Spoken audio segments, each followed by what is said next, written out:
எல்லாருக்கும் வணக்கம். ரொம்ப ஆழமான ஆனா அதே சமயம் ரொம்ப எளிமையான ஒரு வாழ்க்கை தத்துவத்தை பத்தின இந்த விளக்கத்துக்கு உங்களை வரவேற்கிறேன். நேரா விஷயத்துக்குள்ள போயிடலாமா? நம்ம அன்றாட வாழ்க்கையில எத்தனையோ போராட்டங்கள், குழப்பங்கள், ஸ்ட்ரெஸ் இதெல்லாம் சகஜம் தானே. ஆனா இதெல்லாத்தையும் எப்படி ரொம்ப ஈஸியா ஹேண்டில் பண்ணலான்னு ஒரு சின்ன அழகான உதாரணம் மூலமா நாம இப்ப தெரிஞ்சுக்க போறோம். ஸ்ரீமத் சுவாமி சித்பவானந்தர் எழுதின டெய்லி டிவைன் டைஜஸ்ட் அப்படிங்கிற புத்தகத்திலிருந்து மே 26ஆம் தேதிக்கான ஒரு குறிப்பு தான் இன்னைக்கு நம்மளோட ஆதாரம். இது ரொம்ப ரொம்ப சின்ன ஒரு பத்தி தான், ஆனா இதுக்குள்ள ஒளிஞ்சிருக்கிற அர்த்தம் இருக்கே, அது நம்ம வாழ்க்கையவே மாத்தக்கூடிய அளவுக்கு செம்ம பவர்ஃபுல்லானது. இதை படிக்கும்போது எனக்கே ரொம்ப ஆச்சரியமா இருந்துச்சு. பகுதி 1. மனிதனின் முதல் வெற்றி, இயற்கையை வெல்வது. இந்த தத்துவத்தை முழுசா புரிஞ்சுக்க நாம கொஞ்சம் வரலாற்று திரும்பி பார்க்கணும். ஆதி மனிதன் முதல் முறையா படக கண்டுபிடிச்ச அந்த நாள் அது சும்மா சாதாரணமான ஒரு விஷயம் கிடையாதுங்க. அது இயற்கைய அவன் தன்னோட கட்டுப்பாட்டுக்குள்ள கொண்டு வந்த ஒரு மாபெரும் பாய்ச்சல். கடலையும் ஆற்றையும் பார்த்தா பயந்து ஓடின அதே மனிதன் அதே தண்ணி மேல தன்னால மிதக்க முடியும்னு நிரூபிச்சான். இதுல இன்னொரு சுவாரஸ்யமான விஷயம்னா, இந்த படகு அப்படிங்கிற கண்டுபிடிப்புக்கும் நம்மளோட வாழ்க்கைக்கும் ரொம்ப நெருங்கிய ரொம்ப ஆழமான ஒரு தொடர்பு இருக்கு. அது என்னன்னு பார்க்கலாமா? பகுதி 2. படகும் உலக வாழ்க்கையும் ஒரு உருவகம். இப்போ இந்த படகுக்கும் நம்ம வாழ்க்கைக்கும் என்ன சம்பந்தம்னு ஒப்பிட்டு பார்ப்போம்.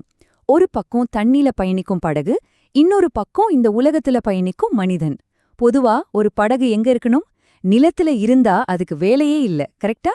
அது தண்ணில தான் இருக்கணும், தண்ணில தான் பயணிக்கணும்.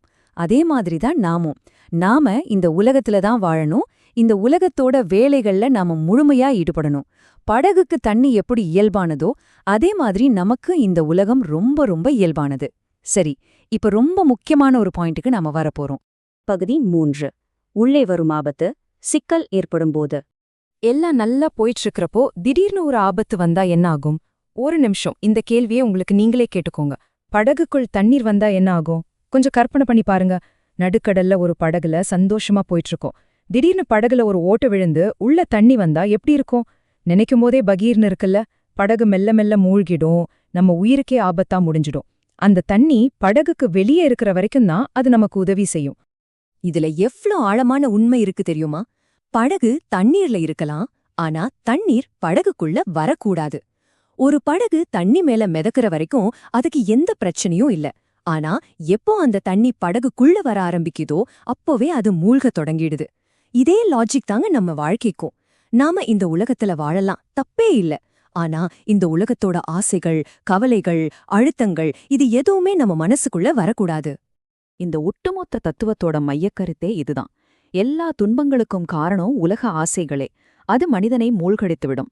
இந்த உலகத்துல இருக்கிற விஷயங்கள் மேல நாம வைக்கிற அதீத ஆசை, எதிர்பார்ப்பு, கவலை இது எல்லாமே படகுக்குள்ள வர்ற தண்ணி மாதிரிதான். வெளியில இருக்கிற வரைக்கும் அது நமக்கு பயன்படும். ஆனா அதை நம்ம மனசுக்குள்ள போட்டு ரொம்ப குழப்பிக்கிட்டோம்னா அதை நம்ம நிம்மதியவே மூழ்கடிச்சிடும். நமக்கு வர்ற ஸ்ட்ரெஸ், ஆங்ஸைட்டி எல்லாத்துக்கும் ஆணிவேர் இதுதான்னு இந்த குறிப்பு ரொம்ப தெளிவா சொல்லுது. பகுதி 4. இராமகிருஷ்ணரின் பொன்மொழி, பேரின்பத்தின் ரகசியம். சரி, இந்த பிரச்சனையை எப்படி கையாள்றது? இதுக்கு என்னதான் தீர்வு? இந்த சிக்கலை தீர்த்து சந்தோஷமா வாழ்றதுக்கு ஒரு அருமையான ரகசியத்தை ஸ்ரீ ராமகிருஷ்ண பரமஹம்சர் சொல்றாரு. அவர் சொல்ற அந்த பொன்மொழி இதுதான்: உலகத்தில் இருங்கள், ஆனால் உலகத்தவராகவே மாறிவிடாதீர்கள். நீங்கள் பேரின்பத்தை விரும்பினால். இதுக்கு என்ன அர்த்தம்னா, நாம நம்மளோட எல்லா கடமைகளையும் செய்யணும், குடும்பத்தோட இருக்கணும், வேலையை பார்க்கணும். ஆனா அதே சமயம் மனசுல ஒரு சின்ன டிட்டாச்மெண்ட், அதாவது ஒரு வைராகியம் இருக்கணும். தாமரையில மேல தண்ணி ஒட்டாம இருக்கிற மாதிரி நாம உலகத்துல இருந்தாலும் உலகத்துல இருக்கிற கவலைகள் நம்மள ஒட்டாம பாத்துக்கணும். இதுதாங்க உண்மையான சந்தோஷத்துக்கான, பேரின்பத்துக்கான சீக்ரெட். இப்போ நாம ஒரு முக்கியமான கட்டத்துக்கு வந்திருக்கோம். உங்களுக்கான கேள்வி இதுதான்: உங்கள் படகில் தண்ணீர் கசிகிறதா? அதாவது உங்க மனசுக்குள்ள தேவையில்லாத ஆசைகளும் கவலைகளும் ஸ்ட்ரெஸ்ஸும் கசிஞ்சு உள்ள வந்துகிட்டு இருக்கா? அப்படி வந்தா உடனே அந்த ஓட்டைய அடைக்க வேண்டிய நேரம் இது. உலகத்துல ஒரு படகு மாதிரி மிதந்து சந்தோஷமா பயணம் பண்ணுங்க. ஆனா மனசுக்குள்ள அந்த கவலைங்கிற தண்ணிய மட்டும் விடவே விடாதீங்க. இந்த ஒரு சிந்தனையோட நான் உங்ககிட்ட இருந்து விடைபெறேன். இந்த அலசல் உங்களுக்கு ரொம்ப பயனுள்ளதா இருந்திருக்கும்னு நம்புறேன். உங்களோட இந்த வாழ்க்கை பயணத்தை இன்னும் அழகாக்குங்க.